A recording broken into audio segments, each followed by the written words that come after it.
మాఘపురాణం 7వ అధ్యాయం. లోభికి కలిగిన మాఘస్నాన ఫలితం. వశిష్ఠ మహర్షి పార్వతితో పరమేశ్వరుడు చెప్పిన పిసినారి వృత్తాంతమును దిలీపుడు ఇట్లు తెలియజేసెను. పార్వతి, చాలా కాలం కిందట దక్షిణ ప్రాంతమందు అసంతవాడయను నామము గల పెద్ద నగరం ఉంది. అందు బంగారు శెట్టి అని వైశ్యుడు ఒకడు ఉన్నాడు. అతని భార్య పేరు తాయారమ్మ. బంగారు శెట్టి చాలా పిసినిగొట్టు. తనకున్న పిత్రార్జిత సంపదయే లెక్కకు మికుటముగా ఉంది. కానీ అతడు ఇంకనూ ధనాశ కలవాడై తన వద్ద ఉన్న ధనమును వడ్డీలకు ఇచ్చి మరింత సంపన్నుడయ్యను. కానీ ఒకనాడైనను శ్రీహరిని ధ్యానించుట కానీ దాన ధర్మాలు చేయుట కానీ ఎరగడు.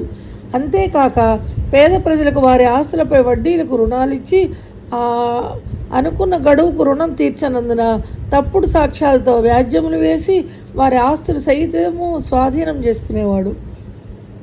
ఒకనాడు బంగారు శెట్టి గ్రామాంతరం వెళ్ళాను. ఆ రోజు సాయంత్రం ఒక ముదుసలి బ్రాహ్మణుడు బంగారు శెట్టి భార్యను చూసి, తల్లి, నేను ముసలివాడను, నా గ్రామం చేరవలసి ఉన్నను, ఇంకనూ 10 ఆమడలు వెళ్ళవలసి ఉన్నాను. ఇప్పుడు చీకటి కాబోతోంది. ఆకాశంలో మేఘాలు ఉరుముతున్నాయి. చలిగాలికి వణికిపోతున్నాను. మీ ఇంటి వద్ద రాత్రి నన్ను ఉండనిమ్ము, నీకెంతైనా పుణ్యం ఉంటుంది. నేను సద్బ్రాహ్మణుడను, సదాచార వ్రతుడను, ప్రాతకాలంలో మాఘస్నానం చేసి వెళ్ళిపోతాను అని బ్రతిమలాడాడు. తాయారమ్మకు జాలి కలిగింది. వెంటనే ఆ అరుగు మూల శుభ్రం చేసి అందొక తుంగచాప వేసి కప్పుకోవడానికి వస్త్రం ఇచ్చి పడుకోనమని చెప్పింది. ఆమె దయార్ద్ర హృదయమునకు ఆ వృద్ధ బ్రాహ్మణుడు సంతసించి విశ్రాంతి తీసుకొని చుండగా తాయారమ్మ ఒక ఫలమునిచ్చి దాన్ని భుజింపమని చెప్పి, ఆర్య, మాఘస్నానం చేసి వెళ్ళేదనని అన్నారు కదా, ఆ మాఘస్నానం ఏమి సెలవివ్వండి, వినుట కుతూహలంగా ఉంది అని అడిగింది. అప్పుడు ఆ వృద్ధ బ్రాహ్మణుడు దుప్పటి కప్పుకొని, అమ్మ, మాఘమాసం గురించి చెప్పుట నా శక్యము కాదు.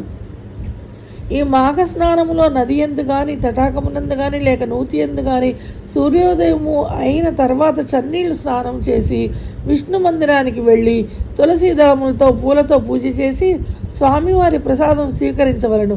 తర్వాత మాఘపురాణం పఠించవలను. ఇట్లు ప్రతిదినము విడవకుండా 4 రోజులు చేసి ఆఖరణ బ్రాహ్మణ సమారాధన, దాన ధర్మాలు చేయవలను. ఇట్లు చేసిన ఎడల మానవునికి రౌరవాది నరక విశేషములలో పడవేయు అశేష మహాపాపములు వెంటనే నశించిపోవును. ఒకవేళ ఈ 4 రోజులు చేయలేని వారు, వృద్ధులు, రోగులు ఒక్కరోజైనా సరే ఏకాశి నాడు కానీ, ద్వాదశి నాడు కానీ, లేక పౌర్ణమి నాడు కానీ పై ప్రకారం చేసినచో సకల పాపములు తొలగి సిరి సంపదలు, పుత్ర సంతానము కలుగును.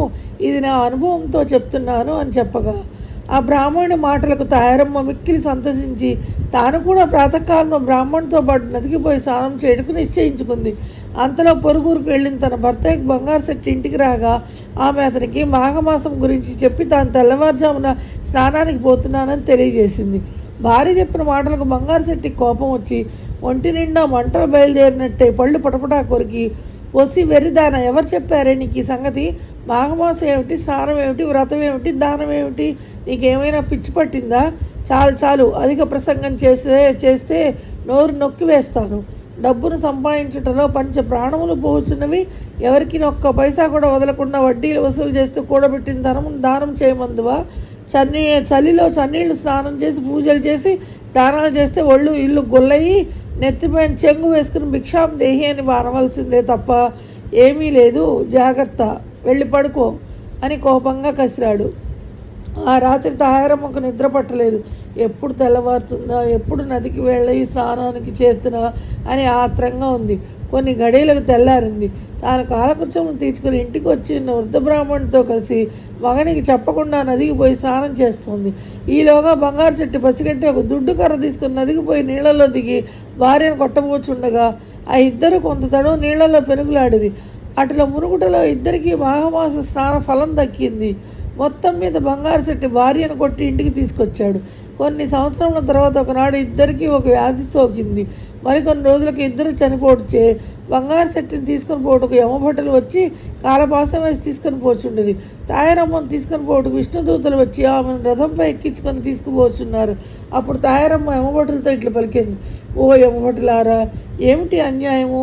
నన్ను వైకుంఠమునకు తీసుకుని పోవటం ఏమిటి, నా భర్తను యమలోకమునకు తీసుకుని పోవటం ఏమిటి, ఇద్దరము సమానమే కదా అని వారిని ఉద్దేశించి అడుగగా, ఓ అమ్మ, నీవు మాఘమాసములో ఒక దినమున నదీ స్నానం చేయగా నీకు ఈ ఫలం దక్కింది. కానీ నీ భర్త అనేకులను హింసించి అన్యాయంగా ధనార్జన చేసి అనేకుల వద్ద అసత్యములాడి నరకమున్న భయము లేకుండా భగవంతునిపై భక్తి లేక వ్యవహరించినందులకే యమలోకమునకు తీసుకుని పోచున్నాము అని యమభటులు పలికిరి.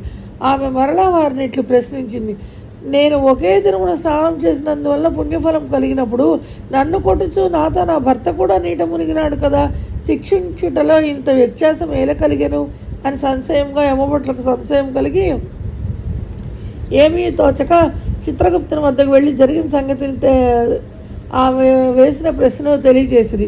చిత్రగుప్తుడు వారి పాపపుణ్యముల పట్టిక చూడగా ఇద్దరికి సమానమైన పుణ్యఫలం రాసి ఉన్నది. జరిగిన పొరపాటున చిత్రగుప్తుడు విచారించి బంగారు శెట్టిని కూడా వైకుంఠమునకు తీసుకుని పొమ్మని విష్ణుదూతలతో చెప్పారు.